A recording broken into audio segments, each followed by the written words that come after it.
شروع کرتے ہیں اللہ کے بابرکت نام سے جو بڑا مہربان اور نہایت رحم کرنے والا ہے۔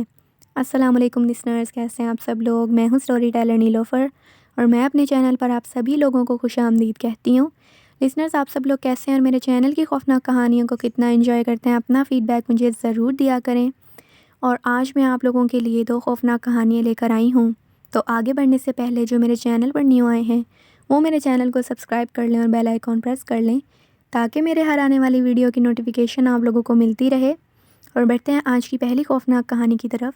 یہ خوفناک کہانی مجھ سے شیئر کی ہے وقاص احمد نے UK مانچسٹر سے، اور وقاص بتاتے ہیں کہ یہ خوفناک کہانی جس شخص کی زندگی کی خوفناک کہانی ہے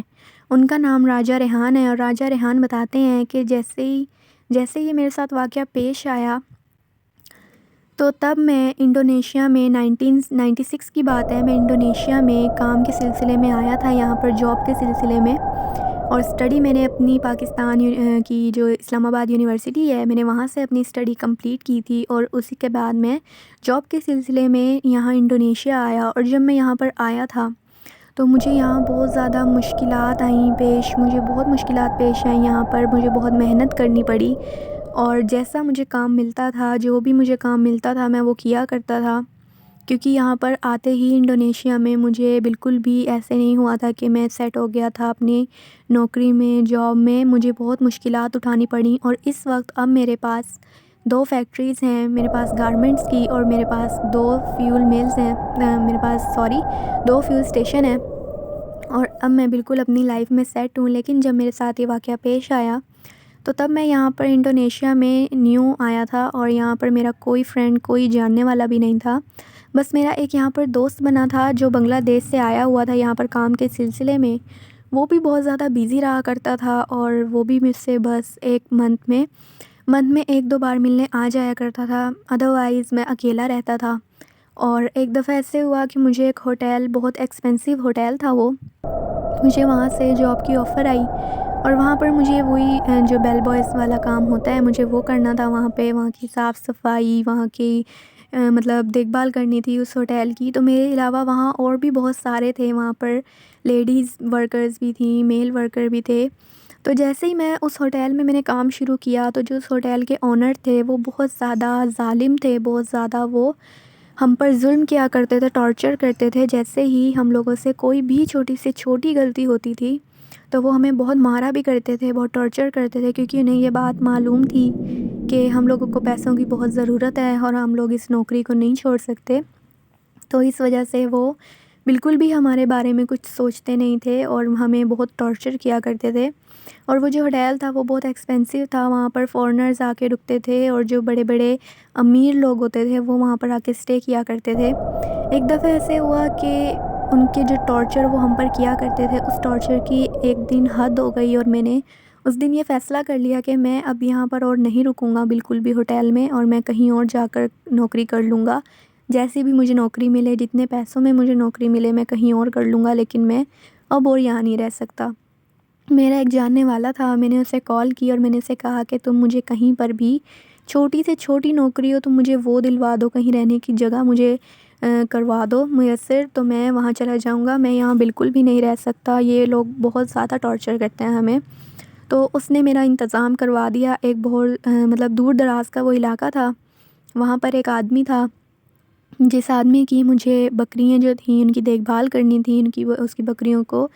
چرانے کا کام تھا، دیکھ بھال کرنی تھی ان کی، صاف صفائی وغیرہ۔ تو میں اس وقت پیسوں کا مجھے بہت ضرورت تھی، پیسوں کی ضرورت تھی، اس وجہ سے میں نے اس کام کے لیے ہاں کر دی، اور مجھے اس جگہ سے بھی نکلنا تھا، اور ان کو میں نے یہ بالکل بات نہیں بتائی تھی جو ہوٹل کے اونر تھے، کیونکہ اگر میں انہیں بتاتا تو وہ مجھے بالکل بھی جانے نہیں دیتے وہاں سے۔ میں بنا بتائے ان کو رات کے وقت ہی وہاں سے چلا گیا بہت دور، اور اس علاقے میں جب میں پہنچا تو وہ اتنا ویران تھوڑا مجھے علاقہ محسوس ہوا، اتنے گھر نہیں تھے وہاں پہ، اور وہ جو آدمی تھا میں اس سے ملا، میں نے اسے اپنی ساری بات بتائی، ساری سچویشن بتائی، تو اس آدمی نے مجھے کہا کہ تمہیں فکر کرنے کی کوئی ضرورت نہیں ہے، تم یہاں آرام سے رہ سکتے ہو، اور تمہیں تنخواہ بھی ملے گی اور کھانا پینا بھی میری طرف سے ہوگا، تمہیں بس میری بکریوں کا، میری بھیڑوں کا تمہیں خیال رکھنا ہے، انہیں چرانے لے کے جانا ہے، اور ان کا شیلٹر ہے اس کی صاف صفائی کرنی ہے۔ میں نے کہا آپ بالکل ٹینشن نہ لیں، میں بالکل سب کام پوری محنت سے کروں گا، ایمانداری سے کروں گا۔ تو ایک دفعہ ایسے ہوا کہ میں اس آدمی کی بکریاں لے کر اور میں چرانے کے لیے نکلا، تو میں چلتے چلتے مجھے پتہ نہیں چلا کہ ایک علاقہ تھا، وہ علاقے میں چلا گیا۔ جب میں اس علاقے میں انٹر ہوا تو وہ ایک جنگل ٹائپ علاقہ تھا، بہت ہریالی تھی وہاں پہ، بہت گرینری تھی۔ تو میں نے سوچا کہ میں یہیں پر تھوڑی دیر بیٹھ جاتا ہوں، بکریاں جو ہیں یہ بھیڑیں یہ آرام سے اپنا مطلب چارہ وغیرہ یہ کھا لیں گی یہاں سے گھاس وغیرہ۔ تو میں تھوڑی دیر بیٹھ جاتا ہوں، اور میں نے ان پہ کافی کڑی نظر رکھی ہوئی تھی، بھیڑوں پر بکریوں پر، کہ کوئی بھیڑ بکری گروپ سے الگ نہ ہو۔ تو میں وہاں پر بیٹھا ہوا تھا، تو اچانک سے میرے جو بکریوں کا ریوڑ تھا، اس ریوڑ میں سے ایک بکری جو تھی وہ بھاگتی ہوئی جنگل کی طرف جانے لگی۔ جیسے ہی میں نے دیکھا کہ یہ بکری بھاگ کے جنگل کی طرف جا رہی ہے، میں جلدی سے اٹھا اور اس کے پیچھے بھاگا۔ میں نے اس کا پیچھا کیا، اسے پکڑنے کی کوشش کی، لیکن وہ بکری اتنی تیز بھاگ رہی تھی کہ مجھے پتہ ہی نہیں چلا کہ وہ کہاں جا کر غائب ہو گئی ایک دم جنگل میں۔ جیسے ہی میں نے دیکھا کہ وہ میری آنکھوں سے ایک دم اوجھل ہو گئی ہے، میں بہت زیادہ پریشان ہو گیا کہ اب میں کیا کروں، کہ مالک کہے گا کہ تم میری بکریوں کا خیال نہیں رکھ سکے، تم میری بکری کو ایک کو ایسے ہی گھما کر آ گئے ہو کہیں پہ، تو اب تو پکا میری نوکری گئی۔ تو جیسے ہی میں اسی پریشانی میں واپس آیا، میں نے سوچا کہ چلو جو بکریاں ہیں ان کو تو میں واپس لے جاؤں، یہ نہ ہو کہ اور کوئی بکری ایسے بچھڑ جائے ریوڑ سے۔ تو میں ان بکریوں کو جیسے ہی اکٹھا کر کے میں واپس لے کے جا رہا تھا، تو میری نظر پڑی اچانک سے جو ایک بکری بھاگتی ہوئی میں نے دیکھی تھی، جس کے پیچھے میں گیا تھا، وہ بکری ریوڑ کے اندر بالکل درمیان میں ہی چلتی ہوئی جا رہی تھی میرے آگے آگے۔ میں بہت پریشان ہوا کہ یہ بکری تو ابھی بھاگ کے جنگل میں چلی گئی تھی، یہ یہاں کیسے آ گئی ہے، اور اگر واپس آئی بھی ہے تو مجھے پتہ تو چلتا کہیں ادھر ادھر سے آ رہی ہوتی کہ ہاں یہ واپس آ گئی ہے، اچانک سے کیسے نمودار ہو گئی ہے بیچ میں سے۔ تو میں بہت پریشان ہوا، میں جا کر ان کے شیلٹر میں نے جب باندھا، اور باندھ کر میں واپس آیا اس مالک کے پاس آ کر میں بیٹھا، تو وہ میرے چہرے کو دیکھ کر پوچھنے لگا کہ تمہیں کیا ہوا ہے، بڑے پریشان لگ رہے ہو، آج آ بھی جلدی گئے ہو تم۔ تو میں نے انہیں سارا واقعہ بتایا کہ میرے ساتھ ایسے ایسے ہوا ہے۔ تو وہ کہنے لگے کہ میں تمہیں بتانا بھول گیا، جس علاقے میں تم پہنچ گئے تھے وہ جو جنگل نما علاقہ ہے، وہاں جنات کا قبضہ ہے، جنات کا بسیرا ہے، وہاں پر جنات رہتے ہیں، اور وہ جو جنات ہیں وہ وہاں کسی کی بھی موجودگی کو برداشت بالکل بھی نہیں کرتے، اور وہ اپنا ظاہر کرتے ہیں، اور تم شکر مناؤ کہ تم وہاں سے زندہ واپس آ گئے ہو، ورنہ تم سے پہلے ایک ٹورسٹ تھا اور وہ وہاں پر پکچرز لینے کے لیے اس علاقے میں گیا تھا، اور جب ہم لوگوں نے جا کے 2-3 دن بعد جب وہاں جنگل سے ہمارا گزر ہوا اس علاقے سے، تو اس ٹورسٹ کی جو لاش تھی، خون آلودہ لاش، ہمیں ایک درخت سے لٹکی ہوئی ملی بہت بری حالت میں، اور تم شکر مناؤ کہ تم وہاں سے زندہ واپس آ گئے ہو۔ جیسے ہی میں نے ان کی یہ بات سنی، میں بہت زیادہ پریشان ہو گیا کہ میں ابھی ایک ایسے علاقے سے ہو کر آیا ہوں جہاں پر جنات کا بسیرا تھا، جنات کا قبضہ تھا، اور میں وہاں سے زندہ بچ کے واپس آ گیا۔ اور اس کے بعد میں وہاں پر کچھ عرصہ میں نے اور کام کیا، میں ٹینشن میں تو بہت تھا، لیکن میں نے پھر اپنی ٹینشن کو کنٹرول میں کیا، اور میں ان کی بکریوں کی دیکھ بھال کرتا رہا۔ کچھ دن بعد مجھے کہیں اور نوکری مل گئی شہر میں، تو میں شہر میں واپس آ گیا، اور نوکری کرتے کرتے میں نے ساتھ اپنا کاروبار بھی سٹارٹ کر لیا، اور اب میں اپنی لائف میں بالکل ٹھیک ہوں، بالکل سیٹ ہوں، اور یہ میرا ایک واقعہ تھا۔ تو تھینک یو سو مچ وقاص صاحب کا یہ کہانی شیئر کرنے کے لیے۔ لسنرز، آپ لوگوں کو یہ کہانی کیسی لگی ہے، اپنا فیڈ بیک مجھے ضرور دیں، اور بڑھتے ہیں دوسری خوفناک کہانی کی طرف۔ یہ خوفناک کہانی جن کی زندگی کی خوفناک کہانی ہے، ان کا نام اسد ہے، اور اسد بتاتے ہیں کہ میں دبئی کا رہنے والا ہوں، اور جو میرے مما پاپا ہیں وہ تو پاکستان کے ہی رہنے والے ہیں۔ پاپا کی یہاں پر جاب تھی، تو میری مما کو بھی یہیں پر ساتھ آنا پڑا تھا پاپا کے، اور ہم لوگ بچپن سے ہی یہاں دبئی میں رہتے ہیں۔ یہاں پر میرا چھوٹا سا ایک ریسٹورانٹ ہے جو میں نے ابھی 5-6 سال پہلے ہی میں نے اوپن کیا تھا، اور جیسے ہی میں نے اپنا ریسٹورنٹ جو تھا میں نے اوپن کیا، سارا سیٹ اپ میں نے لگایا وہاں پہ، تو ہمارا ابھی ریسٹورنٹ کو اوپن ہوئے 5-6 دن ہوئے تھے، تو میں بھی وہاں پر رہا کرتا تھا، کیونکہ مجھے وہاں پر رہنا پڑتا تھا ساری دیکھ بھال کرنے کے لیے کہ کام ٹھیک سے ہو رہا ہے یا نہیں ہو رہا ہے، کسی کی کمپلین تو نہیں آ رہی ہے۔ تو ہم لوگ ایسے ہی بیٹھے ہوئے تھے، کیونکہ میرا دوست جو تھا وہ میرا پارٹنر تھا تو اس ہوٹل میں، تو وہ بھی میرے ساتھ ریسٹورنٹ میں وہیں پر رہا کرتا تھا، اور ہم نے وہاں پر CCTV کیمراز بھی لگائے ہوئے تھے۔ تو جو میرے شیف تھے، جو میرے ورکرز تھے، ویٹرز وغیرہ، وہ مجھ سے آ کر شکایت کرنے لگے کہ سر ہمیں نا یہاں پر کچھ پرابلمز ہو رہی ہیں۔ تو میں نے ان سے پوچھا کہ آپ کو کیا پرابلم پیش آ رہی ہیں یہاں پہ؟ تو وہ کہنے لگے کہ سر ہمارے مطلب جو کچن میں چیزیں پڑی ہوتی ہیں جیسے چکن یا کچھ اور، تو وہ چیزیں غائب ہوتی ہیں وہاں سے، بہت زیادہ مقدار میں وہاں سے غائب ہوتی ہیں، حالانکہ ہم نے اسی وقت وہاں پر رکھی ہوتی ہیں لا کے، اور جیسے ہی ہم واپس مڑ کے دیکھتے ہیں تو اس میں سے آدھی سے زیادہ جو چکن ہوتا ہے، جو گوشت ہوتا ہے اسپیشلی، وہ غائب ہوتا ہے۔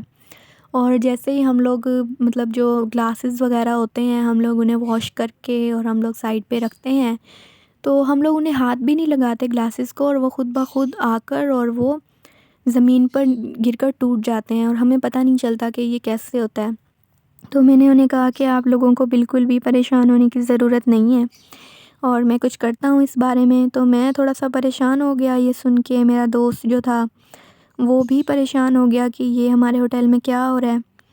تو میرا جو دوست تھا وہ یہ جنات کی ان کو بہت زیادہ انفارمیشن تھی، کیونکہ اسے بہت شوق تھا، ہارر اسٹوری سننے کا بہت شوق ہے اسے، تو اس بارے میں اسے انفارمیشن بھی بہت ہے ان چیزوں کے بارے میں۔ تو وہ مجھے کہنے لگا کہ یار مجھے لگتا ہے کہ یہ معاملہ نا کچھ اور ہے، مطلب ایسے چیزیں غائب ہونا اور ایسے بنا ہاتھ لگائے زمین پر چیزیں گرنا، یہ کوئی نارمل بات نہیں ہے۔ تو میں نے اسے کہا کہ ہمیں پھر کیا کرنا چاہیے؟ تو جو میرا دوست تھا اس نے کہا کہ دیکھو ہم نے CCTV کیمراز تو لگائے ہوئے ہیں، تو ہمیں دیکھنا چاہیے، کیمراز میں چیک کرنا چاہیے کہ یہ جو شکایت کر رہے ہیں تو شاید وہ کیمرہ میں بھی محفوظ ہو گئی ہو وہ چیز۔ تو جیسے ہی ہم نے CCTV فوٹیجز جو دیکھی ہیں تو ہم بہت زیادہ حیران ہو گئے وہ دیکھ کے، جو ریکارڈنگز تھیں، کہ جیسے ہی جو میرا شیف تھا اس نے جو چکن تھا وہ لا کر اس نے ابھی رکھا شیلف پہ، اور وہ دوسری طرف ٹرن ہوا کچھ لینے کے لیے، تو اس کے پیچھے سے ایک سایہ نمودار ہوا، کوئی بہت ہی زیادہ وہ بلیک کلر کا سایہ تھا، اور وہ نمودار ہوا اس کے پیچھے سے، اور اچانک سے جیسے ہی وہ دوسری طرف جیسے ہی وہ چکن کی طرف ٹرن ہوا، اس نے اپنا جو رخ تھا وہ چکن کی طرف کیا، تو وہ جو سایہ تھا وہ اچانک سے غائب ہو گیا، اور وہ چکن بھی اس میں سے آدھا غائب ہو گیا۔ جیسے ہی ہم نے یہ دیکھا اس ریکارڈنگ میں ہم بہت زیادہ خوف زدہ ہو گئے، اور میں نے آ کے اپنے امی ابو کو بھی یہ بات بتائی، سب کو بات بتائی کہ ایسے ہمارے ہوٹل میں یہ واقعات ہو رہے ہیں، پتہ نہیں کیوں ہو رہے ہیں۔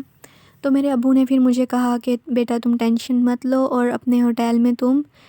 مطلب دعا کرواؤ، اور اس کے بعد انشاءاللہ سب معاملات ٹھیک ہو جائیں گے۔ اس کے بعد میں نے اپنے ہوٹل میں مولوی صاحب کو بلایا، ان سے میں نے دعا کروائی وہاں پہ، اور اس کے بعد پھر ہمارے ہوٹل میں ایسا کوئی واقعہ کوئی پیش نہیں آیا، نہ ہی مجھے کسی نے پھر شکایت کی ایسی چیزیں غائب ہونے کی یا پھر برتن ایسے ٹوٹنے کی جو گلاسز وغیرہ ہوتے ہیں۔